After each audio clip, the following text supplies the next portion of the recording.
राधे राधे दोस्तों। आज की कहानी है आखिरी प्रयास। एक समय की बात है। एक राज्य में एक प्रतापी राजा राज करता था। एक दिन उसके दरबार में एक विदेशी आगंतुक आया और उसने राजा को एक सुंदर पत्थर भेंट में दिया। राजा वह पत्थर देख बहुत प्रसन्न हुआ।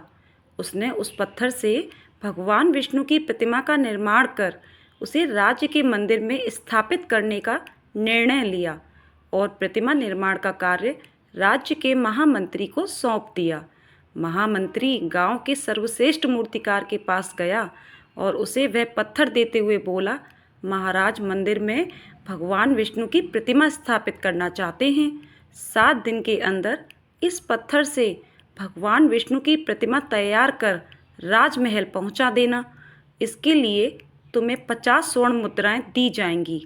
50 स्वर्ण मुद्राओं की बात सुनकर मूर्तिकार खुश हो गया और महामंत्री के जाने के उपरांत प्रतिमा का निर्माण कार्य प्रारंभ करने के उद्देश्य से उसने अपने औजार निकाल लिए।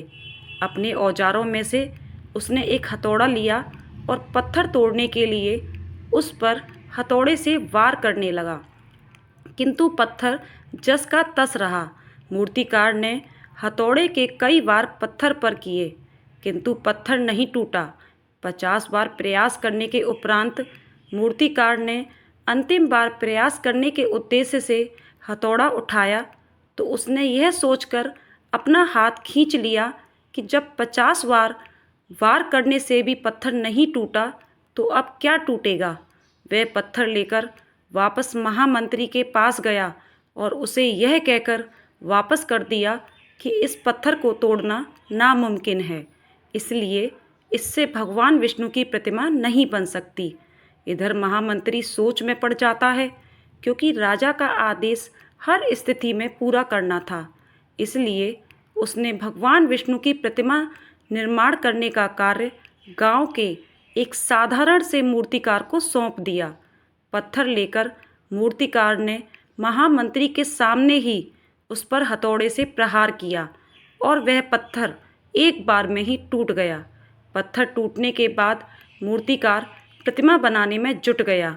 इधर महामंत्री सोचने लगा कि काश पहले मूर्तिकार ने एक अंतिम प्रयास और किया होता तो सफल हो गया होता और 50 स्वर्ण मुद्राओं का हकदार वही बनता।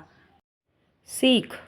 मित्रों, हम भी अपने जीवन में ऐसी परिस्थितियों से दो चार होते रहते हैं। कई बार किसी कार्य को करने के पूर्व या किसी समस्या के सामने आने पर उसका निराकरण करने के पूर्व ही हमारा आत्मविश्वास डगमगा जाता है और हम प्रयास किए बिना ही हार मान लेते हैं। कई बार हम एक दो प्रयास में असफलता मिलने पर आगे प्रयास करना छोड़ देते हैं, जबकि हो सकता है कि कुछ प्रयास और करने पर कार्य पूर्ण हो जाता या समस्या का समाधान हो जाता। यदि जीवन में सफलता प्राप्त करनी है तो बार बार असफल होने पर भी तब तक प्रयास करना नहीं छोड़ना चाहिए जब तक सफलता नहीं मिल जाती। क्या पता जिस प्रयास को करने के पूर्व हम हाथ खींच लें वही हमारा अंतिम प्रयास हो और उसमें हमें कामयाबी प्राप्त हो जाए। दोस्तों, ये थी आज की कहानी। कहानी कैसी लगी कमेंट करके ज़रूर बताएं।